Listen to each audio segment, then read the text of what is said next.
tardes a todos. Está funcionando, ¿no? Gracias.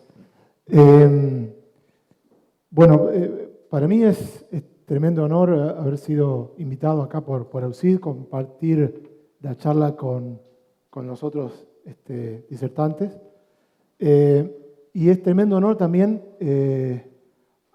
estar tan lejos de mi zona de confort, porque la verdad que estoy lejísimo de mi zona de confort. Si lo escucharon, soy químico, me he especializado en ciencia de los alimentos y me invitaron para dar una charla sobre agroquímicos. No estoy en una zona de confort, estoy realmente muy lejos. ¿Qué estoy haciendo acá? Cuando me invitaron, en realidad les digo, ¿por qué? Bueno, parece que escucharon una charla que di en Tarariras. Soy de Tarariras, crecí, vivo en Tarariras.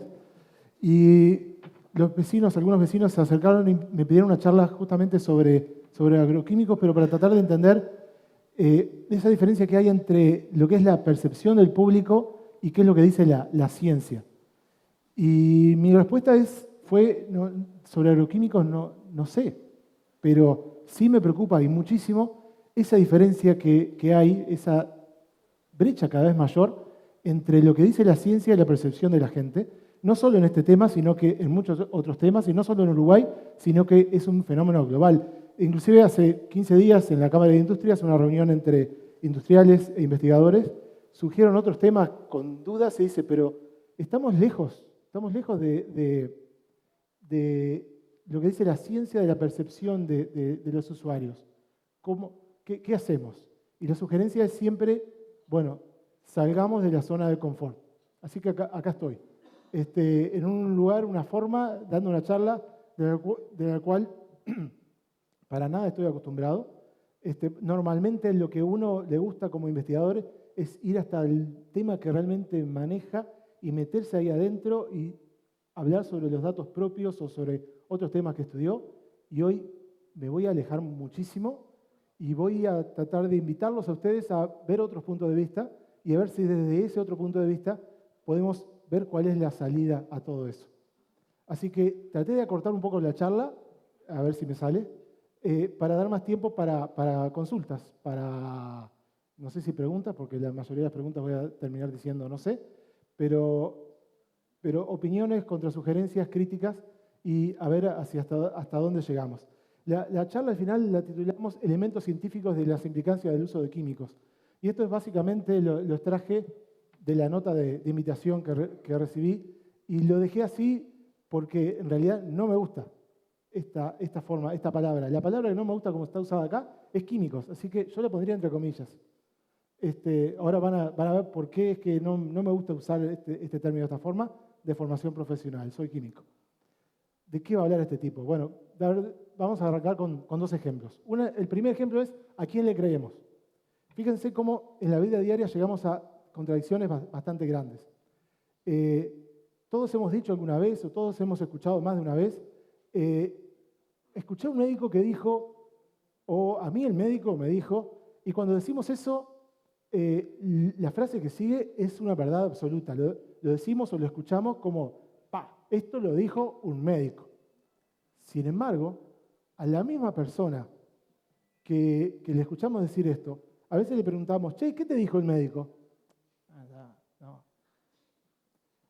Me miró por arriba, es un virus, me dijo. Sé que no tenía ni idea qué decirme, me miró por arriba, pero me preguntó 2 o 3 pavadas, ni siquiera me mandó un remedio, ni antibiótico me mandó. Todo disparates, ¿no? Pero de alguna forma, claro, los médicos se equivocan, pero a veces decimos, es un virus y no le creemos, y otras veces decimos, no, lo dijo un médico. ¿Cuál es ese cambio? ¿Por qué a veces vamos de una cosa a la otra? Bueno, esta es una de las tantas preguntas retóricas que voy a hacer en esta media hora con la misma respuesta. No sé, pero podemos especular. Creo que es lo que los psicólogos llaman razonamiento motivado. Somos menos minuciosos examinando evidencias que concuerdan con nuestras creencias. O sea, lo que el médico nos dice y ya lo creíamos o nos gusta o nos sirve, eso lo creemos. Si es un virus no nos sirve porque no nos van a dar ningún medicamento, no tiene cura, no nos sirve, no le creemos. Es lo que la barra dice, mentime que me gusta. ¿Sí? Y esto se da no solo en medicina, se da en todo. En estos momentos en política, si alguien habla bien del candidato que yo ya tengo decidido que va a votar, bien. Si habla mal de los otros, mejor. Si habla bien de los candidatos que yo no voy a votar, digo, no, pobre tipo se cree cualquier cosa. Y si habla mal de los míos, es un corrupto, lo menos que decimos es eso. Y fíjense que lo que terminamos haciendo es siempre escuchando esa voz del que está con nosotros y no la voz del otro. Y eso lo que nos lleva es a que cada uno escucha cosas distintas y por eso es que muchas veces nos sentimos como más alejados. No que seamos menos intolerantes, menos tolerantes, sino que cada vez estamos más lejos. Pero bueno, a ver, no soy político, no soy médico, soy químico, así que creo que mi labor es alertarlos sobre el monóxido de dihidrógeno, que es algo que todos ustedes conocen, que mata a miles de personas por año, probablemente sea la sustancia que más gente mata. La exposición prolongada en su estado sólido causa severos daños en la piel, es el mayor componente de la lluvia ácida, se ha encontrado en tumores cancerígenos, es usado en plantas nucleares como solvente industrial y es el componente de la mayoría de los alimentos industrializados. Pero acá no le estoy diciendo ninguna novedad, todos ustedes están al tanto de todo esto. Levanten la mano el que ya estaba al tanto de todo esto. Levante la mano, no sean tímidos, ¿Quién estaba al tanto de todo esto? Están tímidos. Vamos a hacerlo al revés. A ver, ¿quién ve esto por primera vez y le preocupa que esto sea realidad? ¿Quién ve esto por primera vez? Son la mayoría. No se preocupen. Les tengo una muy buena noticia. Su preocupación va a caer directamente proporcional a su conocimiento en química. Porque fíjense, la fórmula química es, como la palabra lo dice, ahí, apagué. Más suspenso. H2O. Esa es la fórmula química. Monóxido de dihidrógeno. Agua. Es simplemente otra forma de llamar al agua. Y lo mismo que describimos son cosas que ya sabemos. El agua mata a miles de personas por año. ¿Cuánta gente muere ahogada? ¿Conocen alguna otra sustancia que mate más gente que el agua?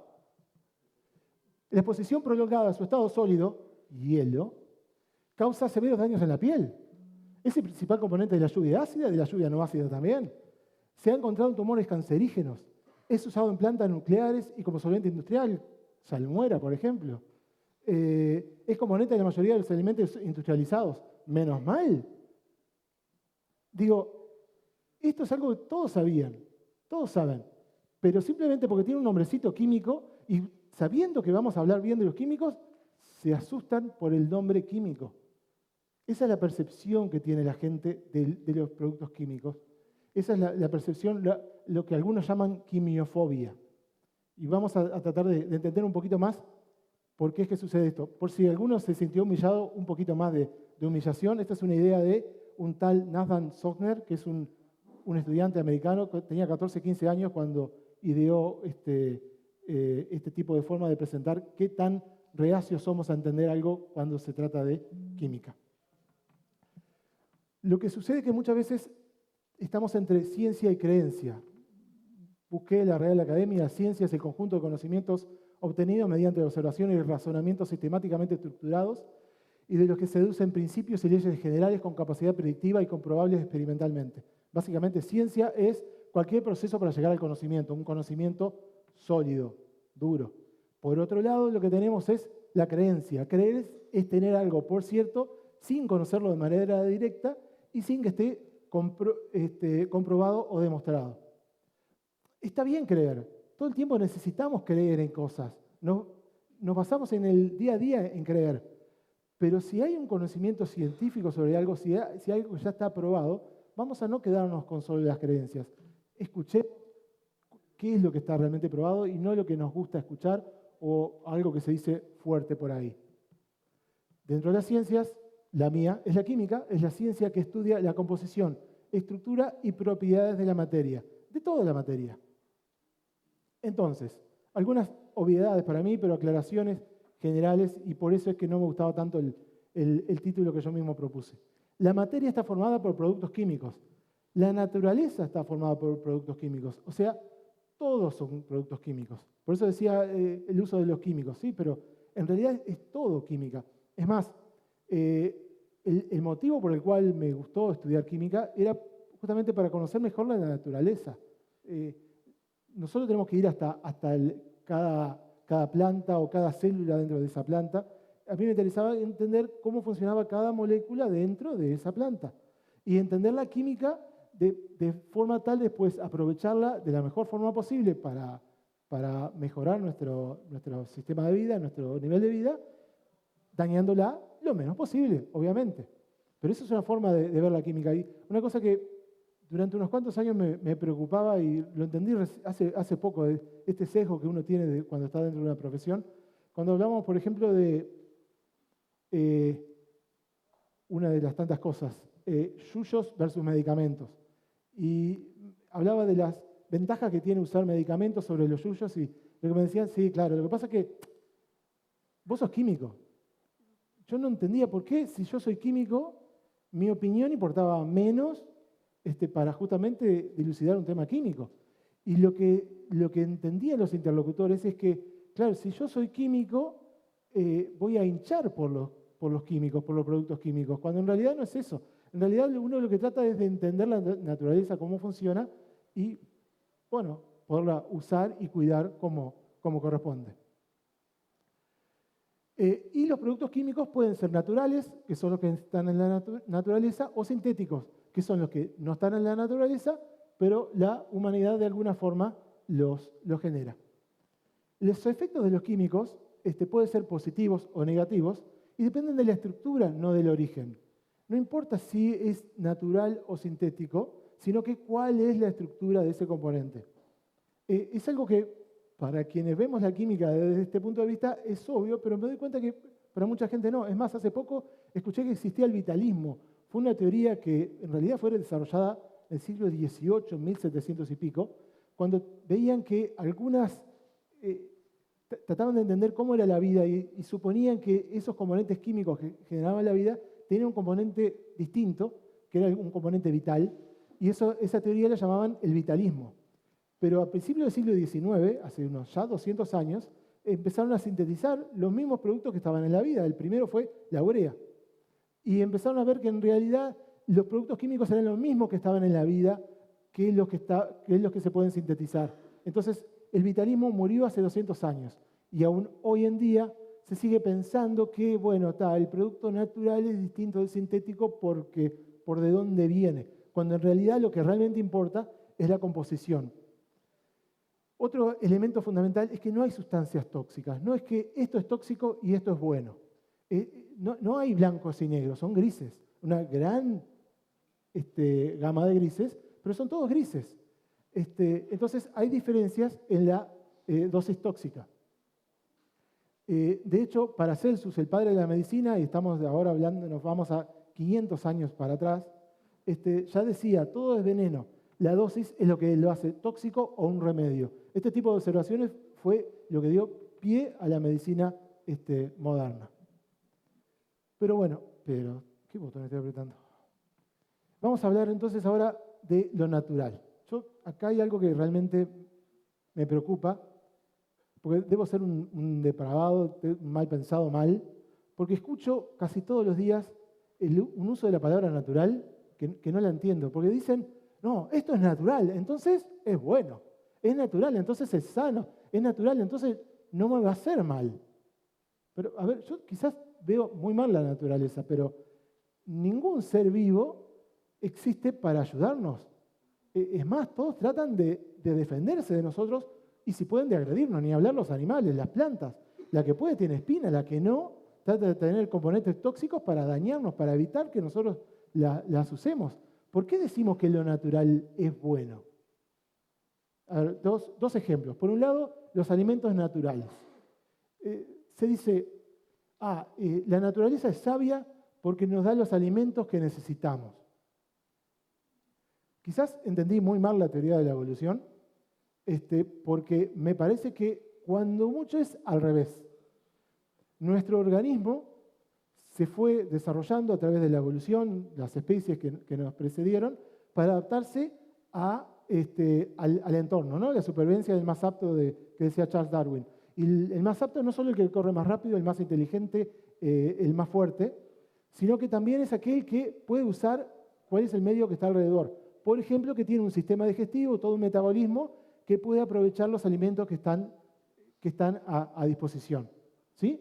Y por consiguiente, en realidad, fuimos diseñados para alimentarnos de la naturaleza. ¿Sí? No es que la naturaleza fue sabia y nos dio lo que queríamos, sino que la sabiduría de la naturaleza fue hacernos de tal forma de vivir de la naturaleza. Pero lo que estamos hablando es de la evolución. La evolución es algo continuo, que no se detuvo, no paró, y es algo que para los términos nuestros es extremadamente lento.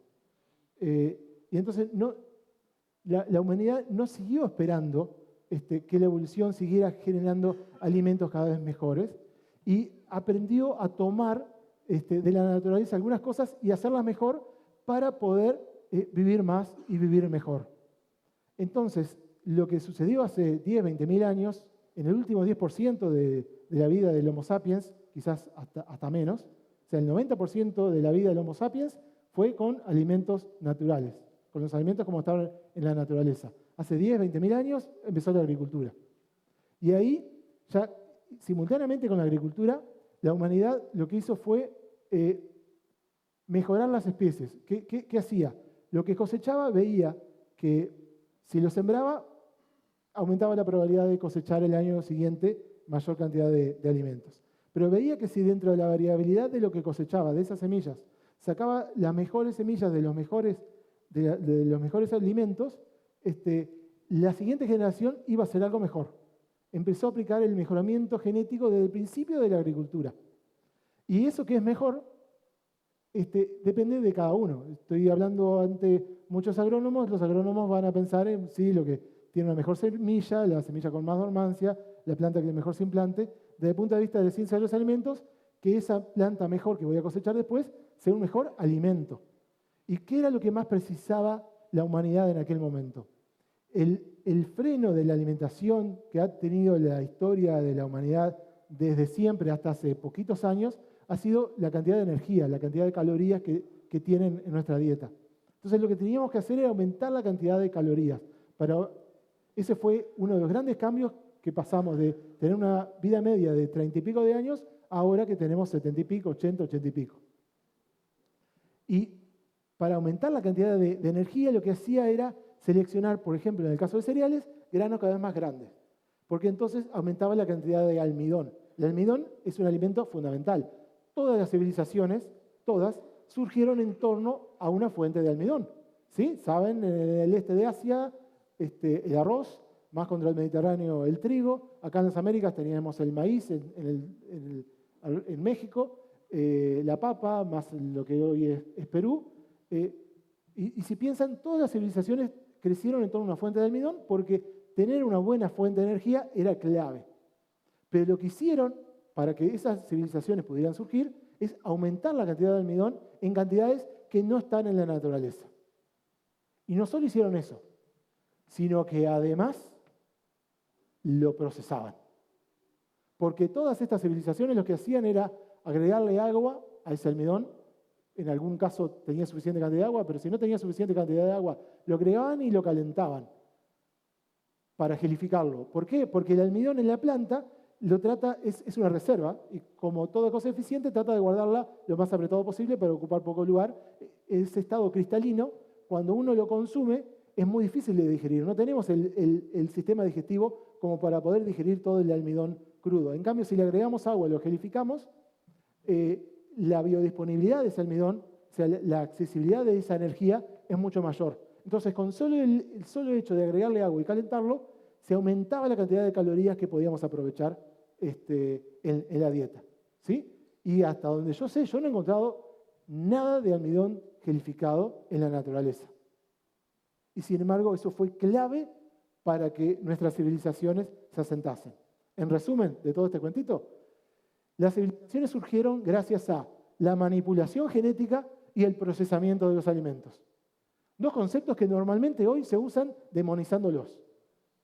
Pero si no hubiésemos tenido manipulación genética y si no hubiésemos manipulado alimentos, no hubiésemos tenido civilizaciones. Un ejemplo, sé que acá debe haber muchos agrónomos que lo deben conocer mejor que yo, es el maíz. El maíz surgió de la planta natural que es el teosinte, que era esta espiguita que está en la foto, que era apenas una hilera de granos, y que los oaxacas hace ya no sé cuántos años en el sur de México lo pudieron domesticar y fueron creciéndolo, y las civilizaciones que vinieron después la fueron aprovechando.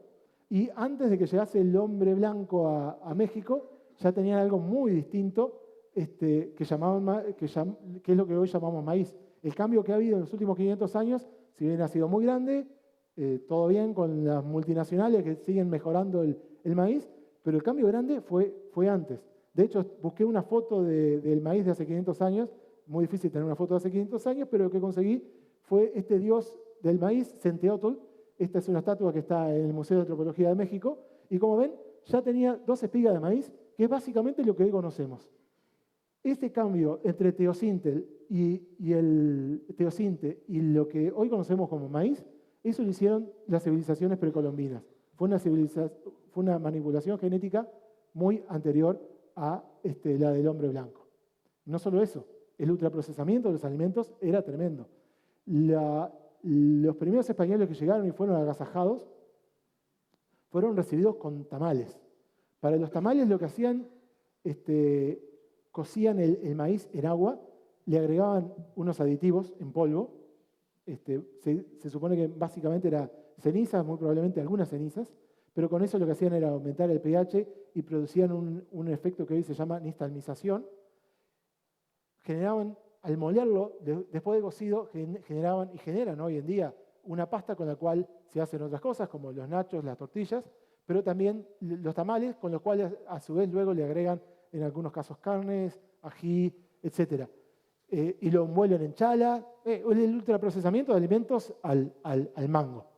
¿Y qué lograban con esto, con esta nixtamalización, con este aditivo en polvo que le agregaban al agua de cocción? Lo que lograban era no solo aumentar la biodisponibilidad del almidón, también de los aminoácidos, porque algunas proteínas si no serían digeribles, y de algunos minerales. Algunos historiadores creen que si no hubiese habido nixtamalización, no hubiese podido haber el nivel de desarrollo que tenían las culturas precolombinas en la zona de lo que hoy es México. O sea que cuando hablamos de alimentos naturales, tenemos que relativizarlo un poco. Además, veamos un poco lo de sustancias tóxicas. Hay varias formas de ver sustancias tóxicas.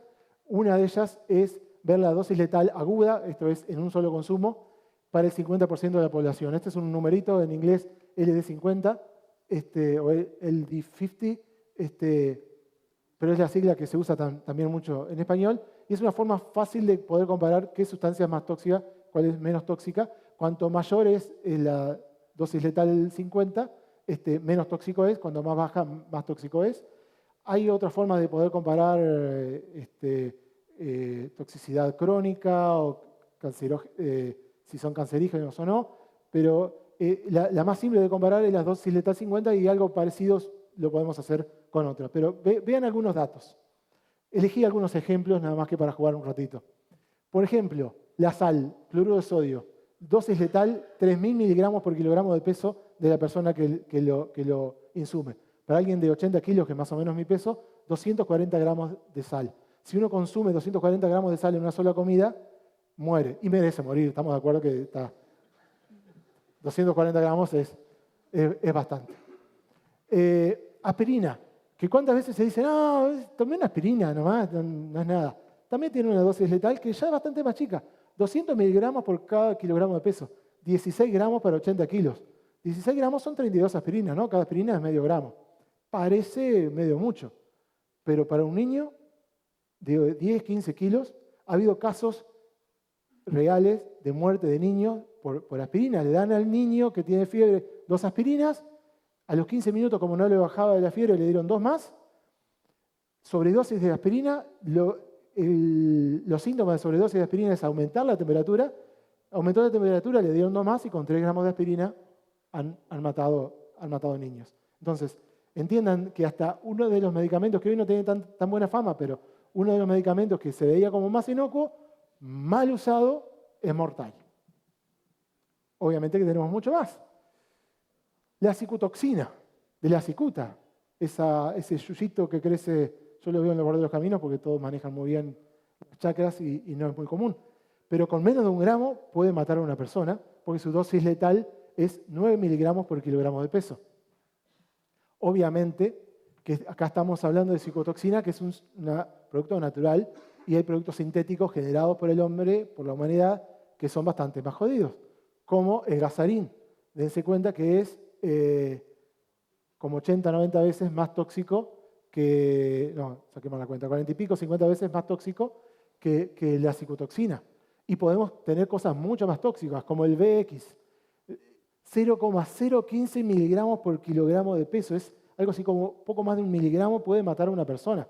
Es algo que estamos buscando, un pesticida, encontraron esto, y bueno, lo usan en películas de espías o para matar a algún pariente de jerarquía norcoreana.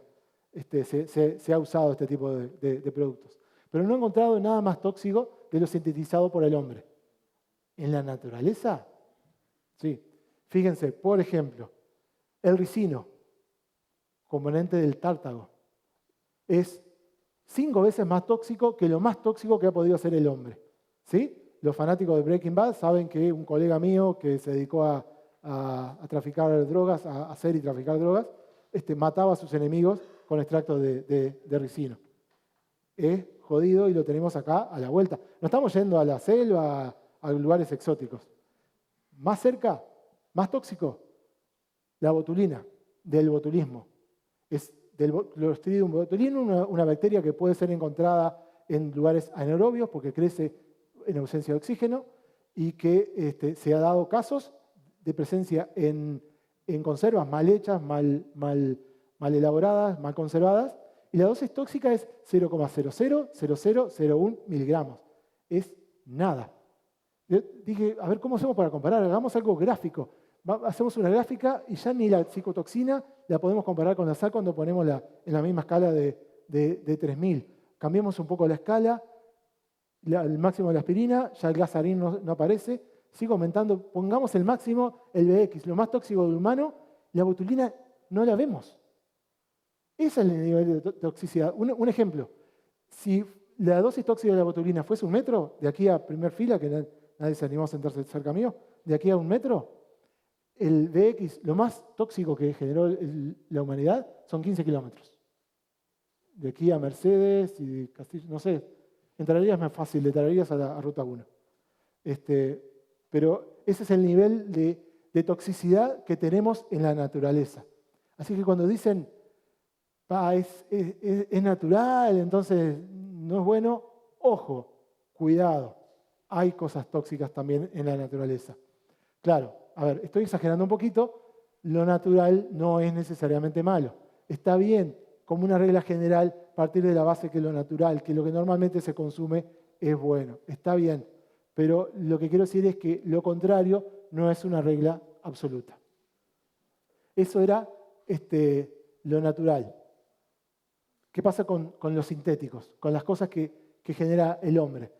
Los problemas que tiene el uso de los sintéticos pueden venir por varias vías. Una, la más obvia, la que siempre vemos al principio, son los efectos directos negativos, que pueden ser en la salud o en el ambiente, porque mata a algún animal, porque nos intoxica, etc. Pero un problema que tienen los sintéticos y no tienen los naturales es la acumulación en el ambiente. Necesitamos que sean biodegradables. Porque ¿qué sucede? Por un principio bioquímico de enzimología de cómo es la vida, cualquier sustancia generada por un ser vivo va a ser degradada por algún otro ser vivo. Pero eso no sucede con los sintéticos. Algunas cosas sintéticas son biodegradables, otras cosas sintéticas no lo son. Entonces, lo más importante que cuando querramos usar elementos sintéticos es que sean biodegradables. Eso es lo primero. Bueno, me cambió alguna cosa acá. Y cuando hablamos de pesticidas sintéticos, sí, lo otro que había puesto, se ve que me lo borré yo mismo. El otro problema que tienen los productos sintéticos es que son relativamente nuevos para el ser humano. Con los productos naturales hemos convivido durante toda la historia con ellos Entonces sabemos dónde están los riesgos, o más o menos tenemos una idea. Con los sintéticos siempre puede aparecer algo del cual no supimos predecir, y de hecho en la historia tenemos varios casos de cosas que los usamos sin tener en cuenta efectos negativos. Cuando hablamos de pesticidas sintéticos, se cayó en errores. Al principio se empezaron a usar, se usaron mal y generaron serios problemas de salud y en el medio ambiente. Y se puede caer en nuevos errores. Aún hoy en día, teniendo en cuenta y habiendo aprendido qué es lo que había antes, tienen que ser biodegradables, tenemos que tener en cuenta toxicidad aguda y crónica, tenemos que tener en cuenta toxicidad del medio ambiente, podemos caer en errores. Ahora, también podemos caer en errores con cualquier otra tecnología nueva, no solamente con pesticidas sintéticos. Pero en el caso, si vamos a hablar de pesticidas sintéticos, tenemos que prestar atención en no caer en estos temas. Y lo que importa es, en realidad, cuál es el riesgo de cada una de las nuevas tecnologías que usamos y cuáles son las ventajas que tenemos con cada una de las nuevas tecnologías. Por eso la FAO, cuando habla de más alimentos, hoy es el Día Mundial de la Alimentación, dice más alimentos con menos riesgo. Jamás se habla de riesgo cero porque el riesgo cero no existe. Y es fundamental eso de tener algo a cambio. No es un riesgo a cambio de nada o de cosas muy pocas. Tenemos que poder balancear qué es lo que tenemos a cambio de generarnos, de comprarnos un nuevo riesgo. Ahora, si hablamos de acumular sintéticos no biodegradables a cambio de nada o de casi nada, lo que sí hemos hecho muy mal como sociedad es el uso de las bolsas de plástico, de bolsas de nylon o como le quieran llamar. Acá sí nos hemos mandado grandes macanas, porque sabemos que se degradan muy lentamente, prácticamente nunca, en términos de nuestra vida, nunca. Hoy ya tenemos acumulado en el mundo más de 1 tonelada per cápita, hay más de 7.000 millones de toneladas de bolsas de plástico acumuladas en el mundo. Todos tenemos 1 tonelada para cada uno de nosotros, y yo no sé dónde está la mía, eso es lo peor. Cuando se degrada generan plásticos que generan problemas todavía peores y generan a su vez componentes que son muy, muy tóxicos. Quizá la bolsa no lo sea, pero los componentes que liberan sí lo son.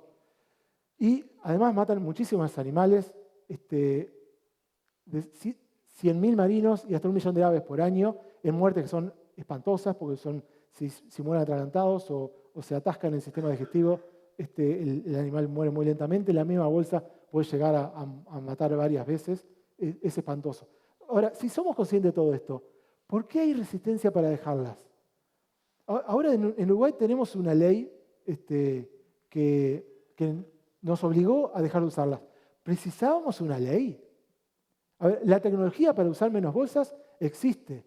Es muy simple. Uno va al comercio y dice, no gracias, no me des bolsa. Es todo lo que precisamos. Y funciona, yo la vengo probando hace como 15 años. ¿Y por qué seguimos pidiendo bolsa? ¿Por qué no ha habido campañas más fuertes? ¿Por qué las presiones hay sobre el no uso de pesticidas y no hay tanta campaña sobre el uso de bolsas que realmente es un problema global? La respuesta es no sé. ¿No? Estas preguntas retóricas que no sé. Por cómodo. Sí, claro. Porque es mucho más cómodo, porque es recontra incómodo si uno va al boliche de esquina y compra una botella de medio litro y llevarla en la mano, 30 metros con la bolsa en la mano, es mucho más cómodo andar con la bolsita y la botella adentro. Ese es el tipo de bolsa que usamos. Es horrible. Yo creo que acá incide muchísimo el hecho de que la culpa es nuestra. El que tiene que dejar de usar la bolsa soy yo. Es la población en general. No tenemos que echarle la culpa a otro. Soy yo que tengo que dejar de usarla y el que va a hacer la campaña te va a decir, vos tenés que dejarla, vos tenés que dejarla. Son ustedes los que tienen que dejarla.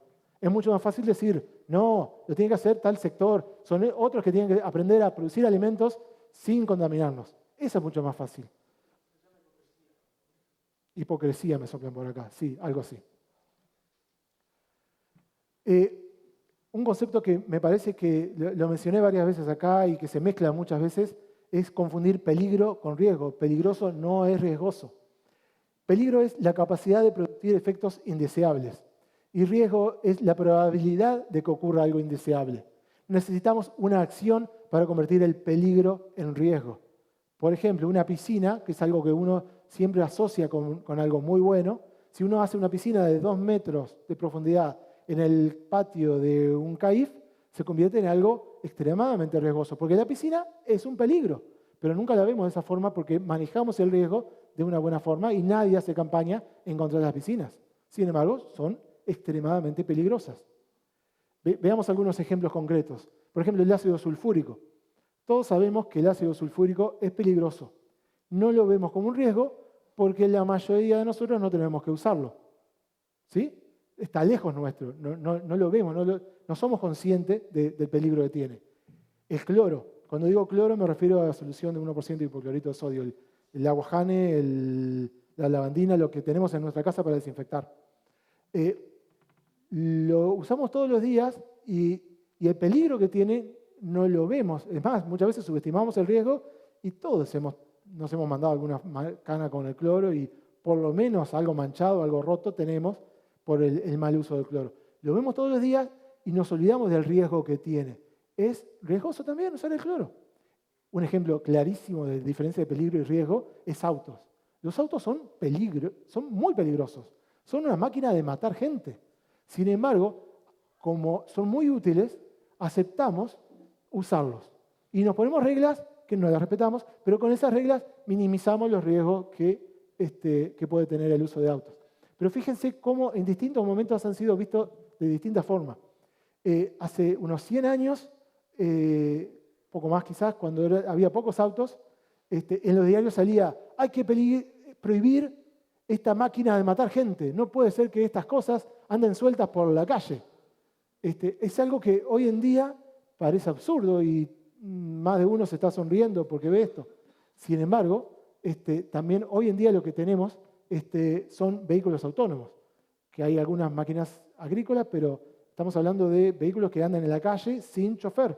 Ya hay en algunos lugares permitido, pero sobre todo a nivel experimental hay muchos autos, camiones, ómnibus, que funcionan sin que lo maneje un ser humano. Y cada vez que lo hablo de esto con algún allegado, dice, no, yo ni loco me subo a un vehículo de esos. Sin embargo, los datos que hay hoy ya permiten saber que cuando se usa el software adecuado, el hardware adecuado, es más seguro el vehículo autónomo que lo maneje uno de nosotros. Pero todavía le tenemos miedo a esas cosas. ¿Y con los agroquímicos? Fíjense con los agroquímicos la percepción del riesgo tan distinta que va. Desde algún público, principalmente el público urbano, que no conoce las ventajas de los agroquímicos, confunde peligro con riesgo. Y cualquier agroquímico que sea peligroso dice, entonces es riesgoso y no hay que usar nada.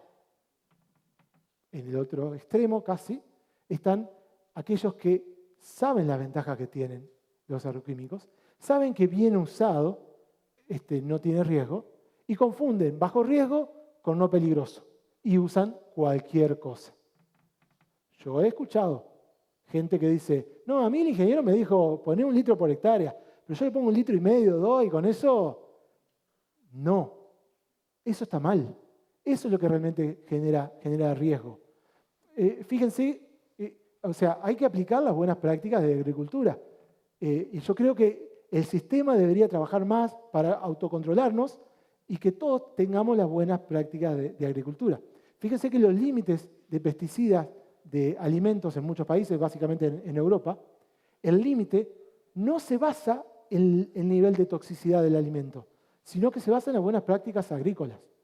O sea, cuando se registra un nuevo principio activo, se estudia cómo se debe aplicar y una vez que se aplicó con éxito, miden cuál es la variabilidad que ese producto químico puede terminar en el alimento y si ese alimento tiene, digamos, en un rango de 0,2, 0,4 de la unidad que quieran, entre 0,2 y 0,4, el regulador va a decir, bueno, esto puede, en algún momento te puedes pasar, el límite es 0,5.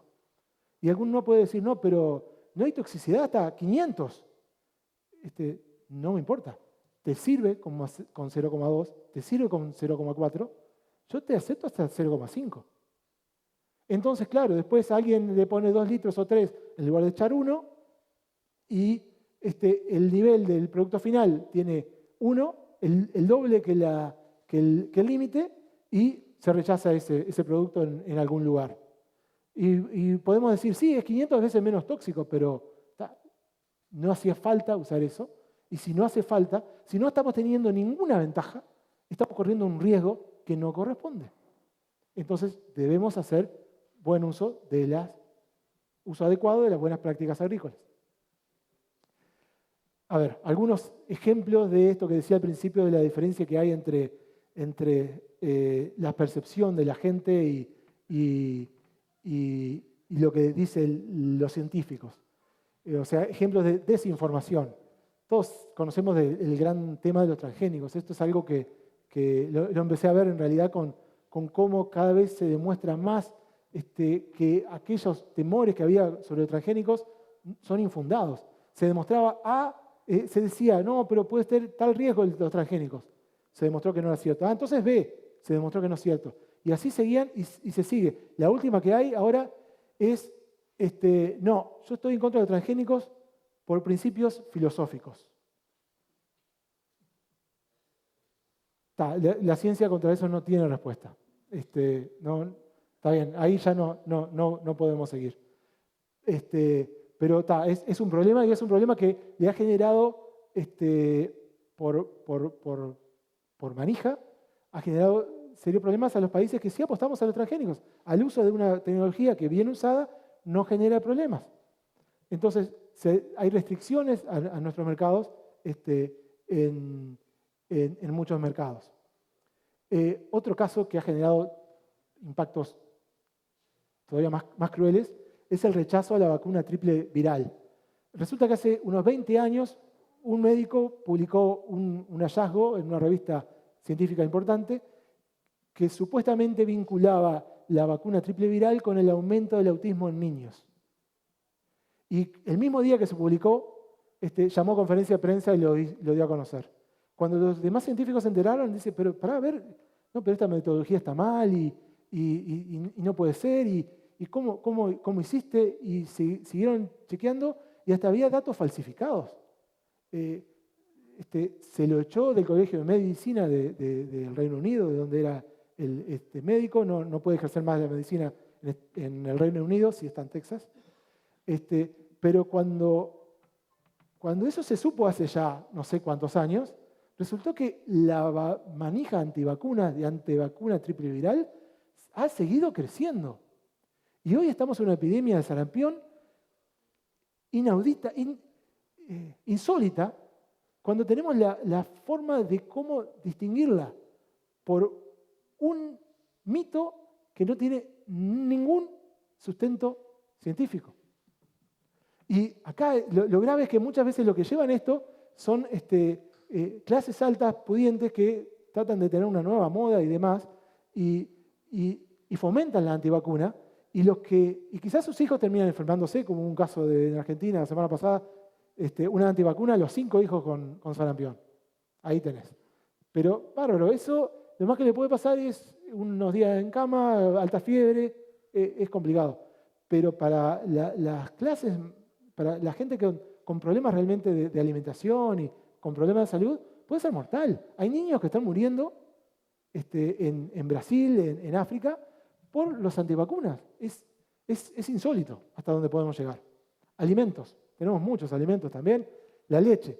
Resulta que hay gente que está en contra de consumir leche de vaca porque dice el ser humano es el único mamífero que consume la leche de otro mamífero.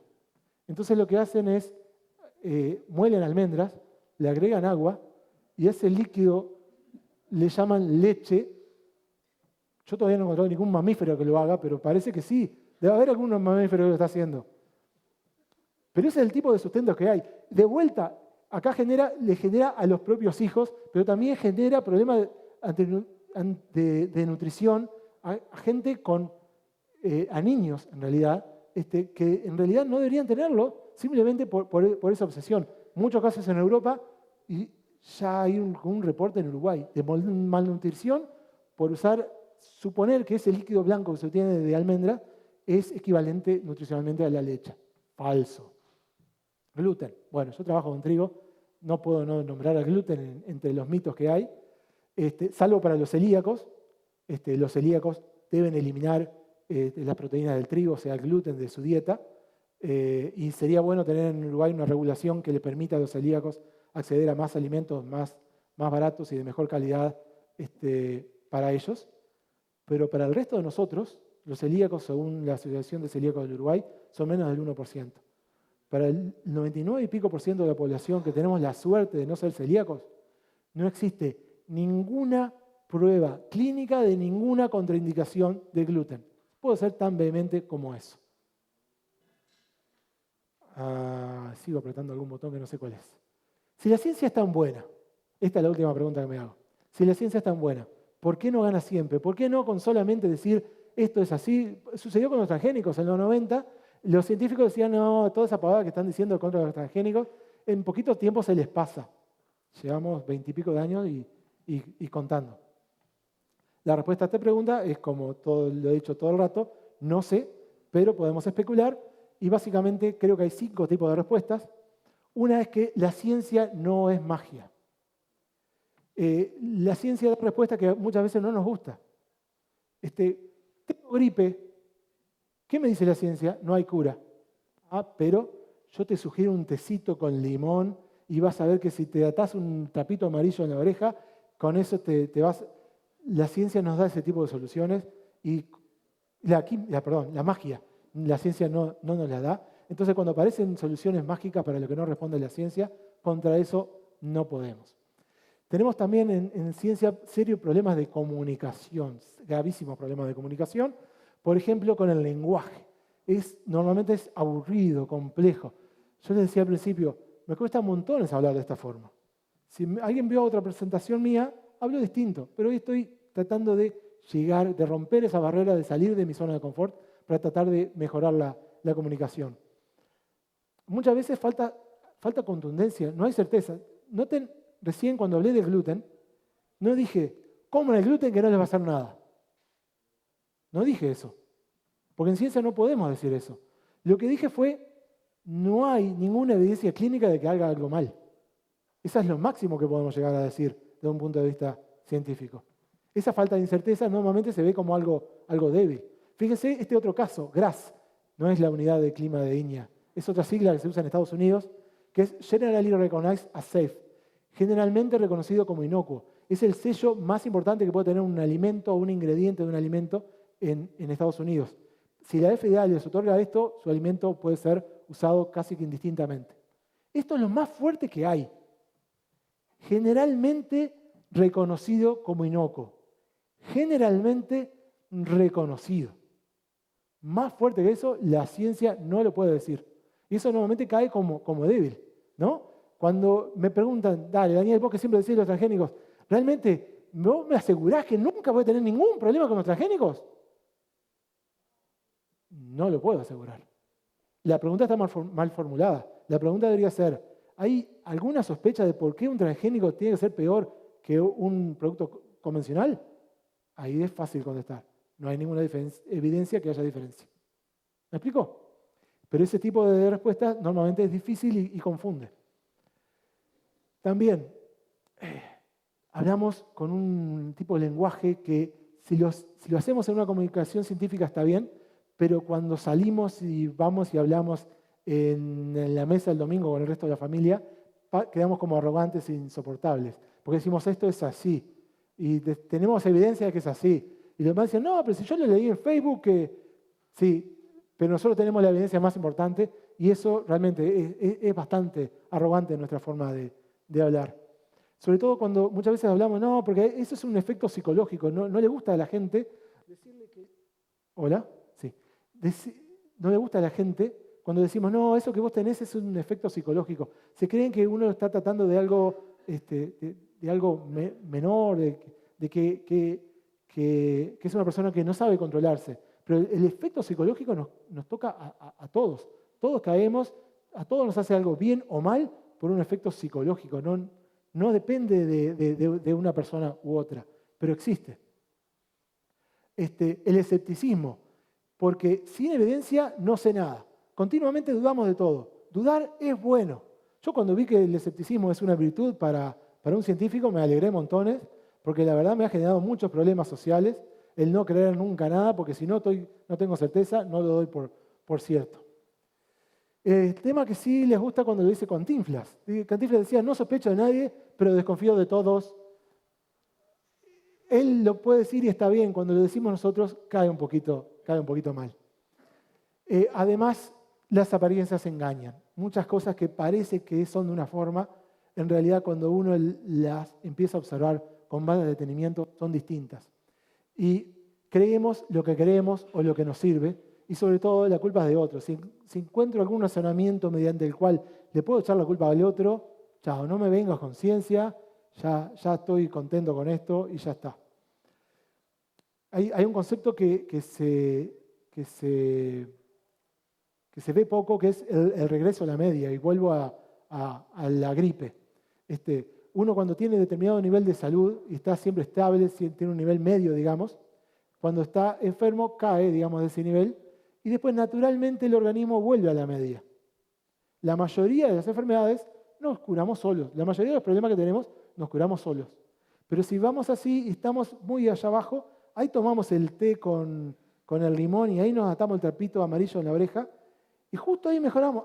El trapito amarillo fue lo que me solucionó. Cuando en realidad si no lo hubiésemos usado, no hubiese tenido un efecto. Este es un ejemplo tonto, pero muchísimas veces las cosas se solucionan por sí solas y lo que hicimos creemos que lo solucionó. Es algo parecido a cuando creemos que la correlación es asociación. Si algo sucede, significa que va a estar sucediendo aquello otro. No necesariamente. Hay una anécdota que creo que aclara esto.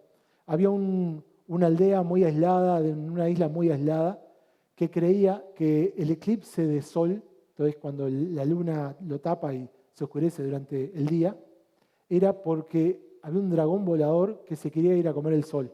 Entonces se acercaba y lo tapaba y se oscurecía. Entonces había que asustar a ese dragón. La mejor forma de asustarlo era hacer ruido. Entonces empezaban a hacer ruido y cada vez más ruido hasta que lo asustaban y el dragón se iba y lo habían podido asustar gracias al ruido que habían hecho. Y durante los milenios que duró esa civilización pudieron demostrar que siempre que hicieron ruido, el dragón se iba. Esto que parece algo un poco tonto, lo hacemos todos los días. Quienes trabajamos en ciencia tenemos que tratar de evitarlo, pero caemos muchas veces en cosas de ese tipo.